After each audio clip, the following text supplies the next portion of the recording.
সব সময় কি কথা বলতে হবে? নীরব থাকলে কি হয়?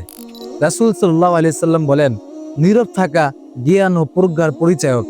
কিন্তু আমাদের মাঝে খুব কম মানুষই চুপ থাকেন। ইসলাম শুধু কথা বলাই না, বরং নীরব থাকাকেও ইবাদতের বড় একটা অংশ মনে করা হয়েছে।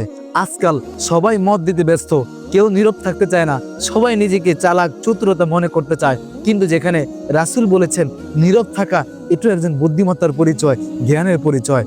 তাই এই হাদিসের মাধ্যমে আমরা এই শিক্ষা নিতে পারি যে সব সময় কথা না বলে চুপ থাকাকেও জ্ঞানের পরিচয় আমরা মনে করি। আমরা অনেক সময় চুপ থাকাকে নির্বুদ্ধিতা, ব্যাককেল বা বুদ্ধিহীন এটা মনে করি। কিন্তু যেখানে রাসূল বলেছেন বুদ্ধিমত্তার পরিচয় হলো নীরব থাকা, সবসময় কথা না বলা, সব সময় চালাকি না করা।